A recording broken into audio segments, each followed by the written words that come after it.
Dalam artian takdir ini tetap terjadi, cuman karena hebatnya dengan sedekah dia kepada Allah Subhanahu wa taala, maka Allah rubah takdirnya yang harusnya tertabrak mobil menjadi ketabrak nyamuk. Ini akibat daripada sedekah yang dia lakukan dengan penuh ridho dan ikhlas kepada Allah Subhanahu wa taala. Assalamualaikum warahmatullahi wabarakatuh. Innal hamdalillah nahmaduhu wa nasta'inuhu wa nastaghfiruh wa na'udzu billahi min shururi anfusina wa min sayyiati a'malina. May yahdihillahu fala mudhillalah wa may yudlil fala hadiyalah. Asyhadu an la ilaha illallah wahdahu la syarikalah wa asyhadu anna Muhammadan abduhu wa rasuluh la nabiyya ba'dah. Hadirin jamaah kaum muslimin, pemirsa Risalah Dakwah TV yang dirahmati Allah Subhanahu wa taala. Alhamdulillah, kita lagi-lagi masih diberikan kenikmatan oleh Allah Subhanahu wa taala, kenikmatan kita masih bisa menghirup udara, kenikmatan kita masih bisa minum, kenikmatan kita sehat, kenikmatan kita panjang umur. Mudah-mudahan segala nikmat yang Allah berikan kepada kita menambah keyakinan kita dan menambah kita rasa syukur dengan beribadah kepada Allah Subhanahu wa taala. Salawat ring salam semoga dan selalu terlimpah curah kepada baginda Nabi besar Muhammad sallallahu alaihi wasallam. Karena beliaulah yang membawa alam ini dari alam yang penuh gelap gulita, penuh dengan jahiliyah. Dengan adanya Nabi Muhammad sallallahu alaihi wasallam, alam ini berubah menjadi penuh cahaya ilmu Allah Subhanahu wa taala. Jamaah kaum muslimin wal muslimat, pemirsa Risalah Dakwah TV yang dirahmati Allah Subhanahu wa taala. Ada sebuah hadis yang mengatakan as-shadaqatu tadfa'ul bala. Ada juga satu teks yang mengatakan as-shadaqatu taruddul bala wa tutawilul umrah. Kemudian kita dengar juga hadis yang mengatakan idza mata ibnu adama in qata'a amaluhu ila min salasin shadaqatin zariyatin aw ilmin yantanfa'u bih aw waladin shalihin yad'ulah. Ketiga hadis ini teksnya berbeda, tapi ketiga hadis ini adalah memuat satu tema yang sama, yaitu sedekah atau amal jariyah kepada Allah Subhanahu wa taala. Sedekah itu manfaatnya begitu banyak. Sedekah itu luar biasa keajaibannya. Ketika orang meninggal dunia, sedekah ternyata masih bisa mengalir. Hadis yang tadi kami bacakan yaitu idza mata ibnu adama in qata'a amaluhu ila min salasin shadaqatin zariyatin. Tatkala manusia sudah meninggal, tatkala anak Adam sudah dicabut ruhnya daripada jasadnya, maka semua amal tidak bisa lagi dikerjakan. Tapi ada amal yang ternyata tatkala dia sudah meninggal, dia sudah masuk ke alam barzah, tapi amal ini masih bisa mengalir, dan amal ini masih ada nilai pahala yang disampaikan kepada ahli kubur, yang disampaikan kepada si mayit tatkala dia berbuat sedekah. Yaitu sedekah inilah yang bisa menjadi zariyah yang terus mengalir ke alam kubur sampai dengan hari kiamat. Sedekah apa? Tentunya sedekah yang bisa membawa kebaikan. Sedekah yang membawa keburukan pun juga sama dengan demikian. Sedekah yang membawa kebaikan seperti apa? Seperti kita beramal jariyah ke masjid.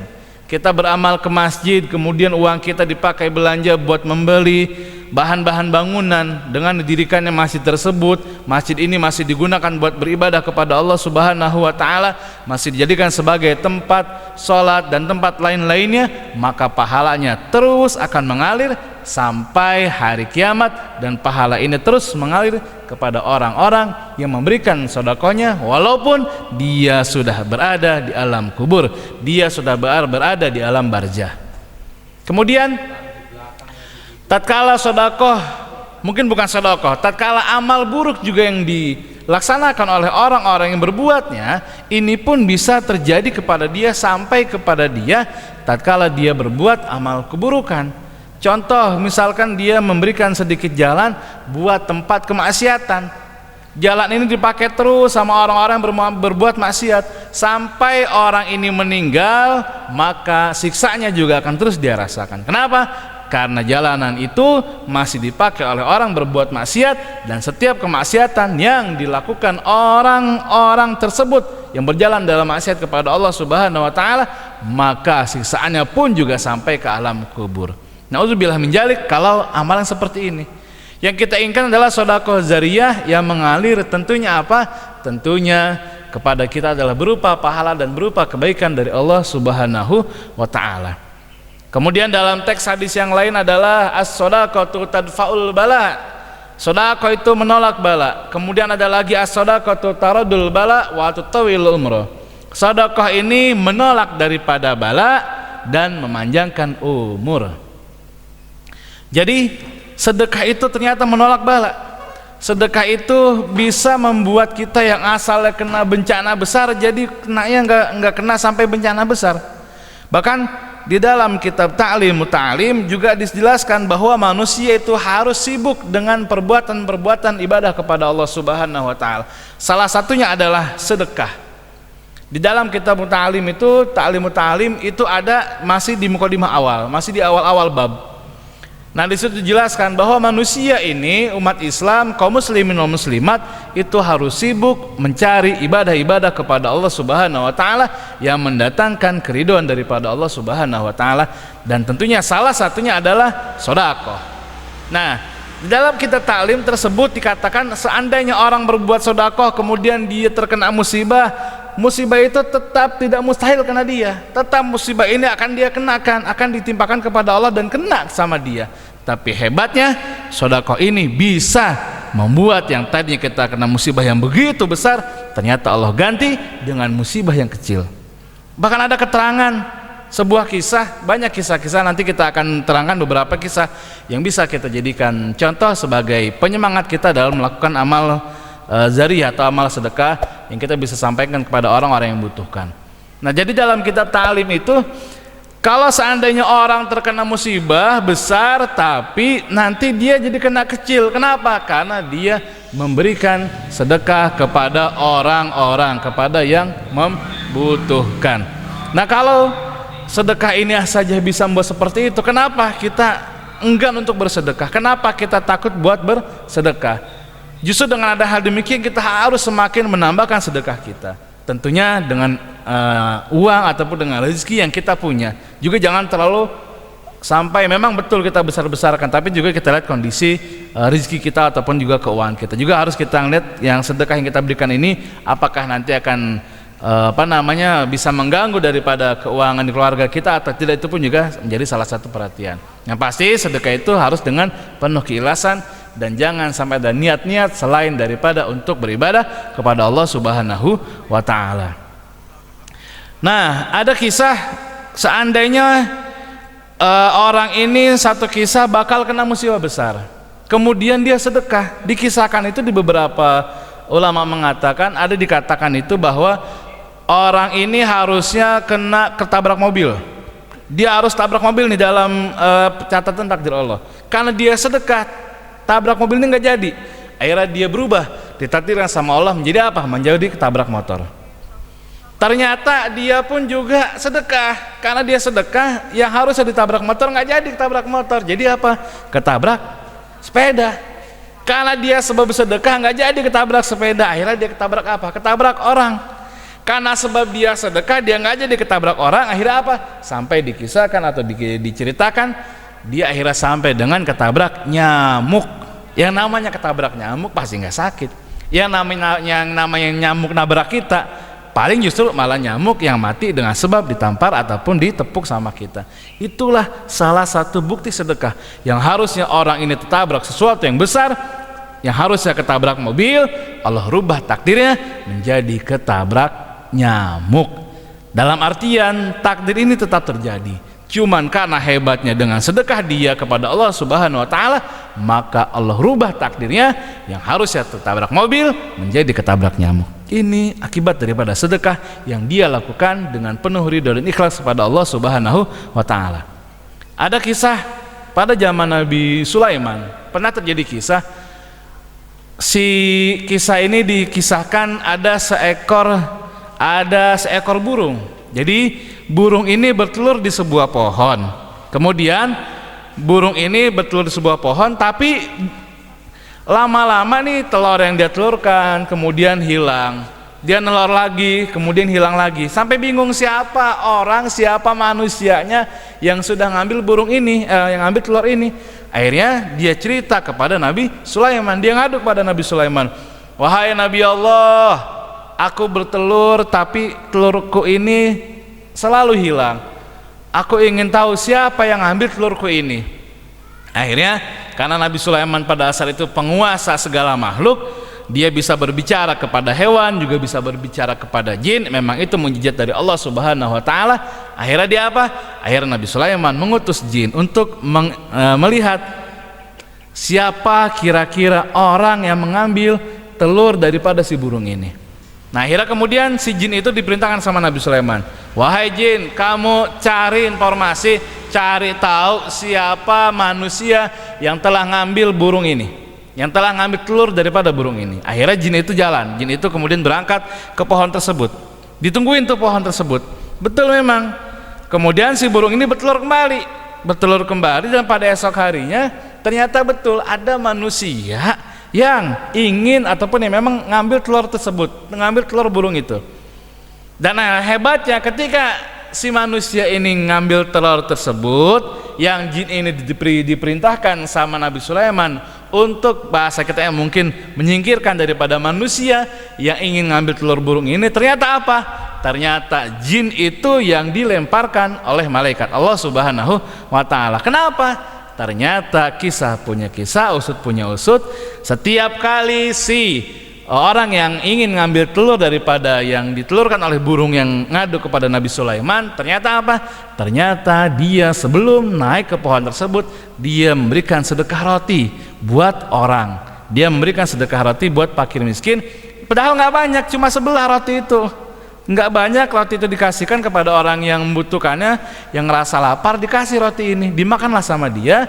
Nah, disitulah akhirnya dengan sebab sedekah itu, orang ini yang harusnya dilemparkan sama jin karena sudah mengambil telur yang mengadu kepada Nabi Sulaiman, akhirnya jin tersebut justru yang dilemparkan oleh malaikat karena disuruh oleh Allah Subhanahu wa taala. Kenapa? Karena orang tadi ternyata sudah bersedekah roti. Ini menandakan bahwa as-shadaqatu tanfa'ul bala. Sedekah ini menolak daripada bala. Bala itu bisa penyakit, bisa bahaya dan lain sebagainya. Ada lagi kisah yang bisa kita ambil. Ada suatu waktu, satu kisah dikisahkan, ada seseorang ini yang sangat pelit. Ini orang awalnya pelit. Orang ini sangat pelit sekali, bakhil. Setiap dia punya harta nggak pernah disedekahkan. Setiap dia punya suatu makanan nggak pernah dikasih. Satu ketika orang ini ternyata pernah ngasih kepada seekor kucing, yaitu apa? Tulang ayam yang diberikan kepada seekor kucing. Ternyata dia tidak sadar bahwa tulang ayam yang diberikan kepada kucing tersebut, yang dia mungkin ngasihnya dengan penuh keikhlasan, dengan penuh rasa sayang kepada kucing tersebut, itu dikasih kucing itu, dikasih tulang yang bekas dia makan. Ternyata kemudian si orang yang memberikan tulang tadi kepada kucing tersebut ini meninggal. Si orang pelit ini meninggal nih. Awalnya pelit, dia kemudian meninggal. Ternyata pas pada saat di alam kubur, ketika dia mau disiksa sama Allah, disiksa oleh malaikat, ternyata apa? Ternyata ada sosok yang Allah kirim, yaitu berupa pertolongan dari Allah Subhanahu wa taala. Sampai dia heran, kenapa kok saya ditolong, padahal dia sadar dia itu dulunya makhluk atau manusia yang begitu pelit. Dia jarang, mungkin dia juga boleh dikatakan jarang ibadah kepada Allah. Tapi ternyata tatkala dia mau disiksa, ada penolongnya. Ternyata apa? Ternyata penolong tersebut adalah tulang yang pernah diberikan kepada seekor kucing yang pada saat dia masih hidup. Dan ketika dia di alam kubur, dia tidak jadi disiksa oleh Allah dengan sebab memberikan tulang tersebut. Nah, tulang inilah kemudian menjadi sosok penyelamat daripada siksa di alam kubur. Ini pun menjadi salah satu bukti bahwa sedekah ternyata tatkala di dunia tidak bisa Allah tidak diwujudkan oleh Allah kepada orang yang beri sedekah, ternyata di alam kubur Allah jadikan sebagai penyelamat orang-orang yang telah memberikan sedekah. Itu. Kemudian saya pernah juga mengalami, ini cerita saya pribadi langsung. Waktu itu saya masih ketika lagi mondok masih sekolah. Saya sekolah itu ketika itu ingin mencari tempat kerja industri, karena saya sekolah di SMK tapi saya ngaji di pesantren, sekolahnya memang misah. Nah kemudian satu ketika saya ini bersama teman-teman mau nyari mau nyari tempat PKL, tempat kerja industri, tempat prakerin. Nah ini saya nyari di daerah Bogor. Nah pada saat itu saya naik kereta. Nah di kereta ini sebelum, seingat saya kalau nggak salah, karena ini udah lama banget, sebelum naik kereta itu saya memberikan kalau nggak salah uang sebesar 1.000 atau berapa gitu, saya agak lupa. Itu saya kasih ke orang-orang yang minta. Ternyata ketika saya sedang naik kereta, dulu itu masih zaman tawuran tuh masih banyak banget. Orang yang dulu itu kan naik kereta itu nggak kayak sekarang, pintu itu terbuka, bahkan yang ditutup aja pintu tuh sengaja diganjel sama batu biar pintu terbuka. Ya mungkin para jamaah sekalian menyaksikan mungkin atau mungkin mengalami yang naik keretanya seperti ini. Nah jadi jendela dibuka, kemudian juga pintunya juga dibuka, diganjel pakai batu biar nggak tertutup. Nah banyak tukang dagang segala macam. Nah kemudian pada saat sudah sampai stasiun kisaran Cilebut, antara Cilebut udah Cilebut lewat, kemudian daerah Kebon Pedes, ingat saya waktu itu ada sekelompok pelajar itu yang nimpugin, yang melempari kereta yang sedang saya tumpangi ini pakai batu. Itu cuma berjarak sedikit banget ke saya. Nah ketika itu dilempar sama pelajar tersebut, batu itu ke arah saya. Nah pas banget harusnya saya kena, ternyata bergeser sedikit. Kereta itu bergeser sedikit, akhirnya batu tersebut mengenai samping saya, sekitaran mungkin beberapa sentimeter dari saya. Itu mungkin kena pintu kalau nggak salah, dan saya duduk di pas dekat pintu. Batu ini terkena samping dekat pintu saya, itu cuman sekitar 30 cm. Nah pada saat itu saya meyakini inilah berarti sedekah yang saya berikan kepada orang yang minta-minta pada saat itu Allah buktikan dengan apa? Dengan saya tidak terkena lemparan batu. Kalau seandainya mungkin barangkali saya pada saat itu tidak memberikan sedekah kepada orang yang minta-minta tadi, bisa jadi saya mungkin saat itu kena pas banget kepala saya, sebab batu itu pas banget mengarah ke saya. Cuman takdir Allah merubah itu dengan sebab saya sedekah, akhirnya sampai kemudian batu itu mengenai samping saya, pintu yang saya tumpangi kereta tersebut. Dan yang luar biasa lagi, ada satu kisah yang bisa kita ambil contoh dari kisah ini. Ada seorang donatur yang biasa memberikan infak kepada pesantren. Kita nggak perlu sebut namanya dan juga kita nggak perlu sebut nama pesantren. Kita ambil adalah kisahnya ini. Jadi orang ini sering berinfak kepada pesantren. Dia sering ngasih uang, baik itu ratusan ataupun juga jutaan, sering banget. Bahkan dari awal pesantren ini berdiri dia sudah nyumbangin. Dan dia juga termasuk salah satu jamaah daripada guru saya. Dia sering nyumbang gitu, sering nyumbang dengan yang besar, yang kecil, terus sering nyumbang. Dan ternyata si orang yang nyumbang ini ternyata pas kita tahu dia ini ternyata belum punya anak. Jadi si orang ini ternyata memang sudah menikah sudah lama. Kalau nggak salah waktu itu kita sempat nanya, dia sudah 10 tahun lebih tidak atau belum diberikan keturunan oleh Allah Subhanahu wa Ta'ala. Nah kemudian dia sering sedekah tuh dengan harapan Allah mau mendengar doanya dan Allah mau mengabulkan keinginannya, yaitu diberikan keturunan. Terus dia ngasih amal terus. Satu ketika pesantren ini sedang butuh hebel, pada saat itu sedang membangun untuk ruang sekolah, ruang santri untuk sekolah. Nah si donatur ini memberikannya itu biasanya kalau dia ngasih itu suka menyampaikan kepada pihak pesantren, Ustaz saya sudah transfer ya Ustaz, ini saya sudah sedekah walaupun dikit, mohon doa segala macam. Nah satu ketika si donatur ini ngasih amal, ngasih sedekah, tapi dia nggak transfer. Bahkan yang si guru saya ini sampai bingung, biasanya ini orang suka ngasih sedekah, ini kok tumben, ini kok enggak, nih ada apa ini. Nah ternyata satu ketika kami pihak pesantren, guru-guru sama ustadz kami itu dipanggil ke rumahnya. Ternyata apa? Ternyata dia sedang melaksanakan 4 bulan, istrinya sedang hamil. luar biasa. Ternyata 4 bulan itu istri sedang hamil, yang memang dia tunggu sejak 10 tahun lebih tidak punya keturunan. Dan akhirnya di situ dia cerita kepada kami semua pada saat itu yang sedang setelah pelaksanaan acara 4 bulan, acara tasakur 4 bulan, dia cerita, Ustadz mohon maaf, dulu saya pernah sedekah ke pesantren karena pada saat itu uang saya lagi nggak ada, uang saya lagi sedikit, cuma pengen biar gimana pun saya tetap istiqomah dalam sedekah, saya pengen tetap dalam sedekah.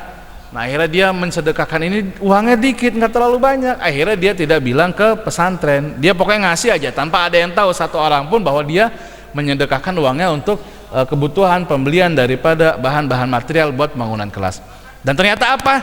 Ternyata setelah itu dia ceritakan, setelah kejadian itu, Ustadz, ternyata istri saya hamil. Ternyata istri saya, doa-doa kami diterima oleh Allah Subhanahu wa taala dengan sedekah, dengan sebab saya sedekah kepada pesantren yang terakhir kali itu. Dan ternyata betul, ternyata sedekahnya itu adalah berupa uang dan diterima, doanya dikabulkan hajatnya oleh Allah Subhanahu wa taala dengan sebab dia bersedekah. Banyak sekali keajaiban-keajaiban sedekah yang bisa kita dapatkan. Banyak sekali cerita-cerita orang-orang yang sedekahnya luar biasa, baik itu yang sedekahnya mungkin dengan uang yang besar, dengan material yang banyak. Dan kadang-kadang Allah itu melihat sebuah keikhlasan dari orang itu dilihat dari sisi tatkala dia sedang dalam kesempitan. Jadi kalau misalkan sedekah dalam kita lagi punya uang banyak, sedekah wajar. Kenapa? Karena kita lagi punya uang banyak. Yang Allah jadikan kehebatan itu kadang-kadang apa? Tatkala rezeki kita sempit, kita lagi nggak punya uang, tapi ada niat kita buat bersedekah, ada niat kita buat berbagi sesama, kemudian kita kasih dengan sedikit yang ada daripada diri kita, yang ada daripada kita punya rizki buat sedekah, ternyata disitulah yang Allah kabulkan. Jadi Allah tidak memandang rizki itu banyak ataupun kecil yang disedekahkan, tapi Allah memandang di situ niat dan ikhlas kita pada saat memberikannya. Nah inilah mungkin kisah-kisah yang bisa kita ambil dalam keajaiban-keajaiban sedekah, dalam bab ataupun dalam materi sedekah yang pada saat ini kami sampaikan. Mudah-mudahan dengan contoh-contoh sedekah-sedekah dari yang kami sampaikan dan juga sedekah-sedekah barangkali yang pernah kita dengar daripada masyarakat kita, tetangga kita dan sebagainya, bisa menjadikan motivasi buat diri kita semua, sehingga apa? Sehingga kita semakin yakin dengan sedekah, bahwa dengan sedekah itu adalah menolak bala, as-shadaqatu tadfaul bala. Dengan sedekah itu amal jariah kita yang kita sudah meninggal tapi amal kita masih bisa mengalir, yaitu dengan salah satunya dengan bersedekah kepada Allah Subhanahu wa taala. Mudah-mudahan kisah-kisah ini membawa manfaat buat kita semuanya dan kita semakin yakin, semakin istiqomah dalam bersedekah. Terima kasih atas segala perhatian. Mohon maaf atas segala kekurangan. Wabillahi taufiq wal hidayah. Assalamualaikum warahmatullahi wabarakatuh.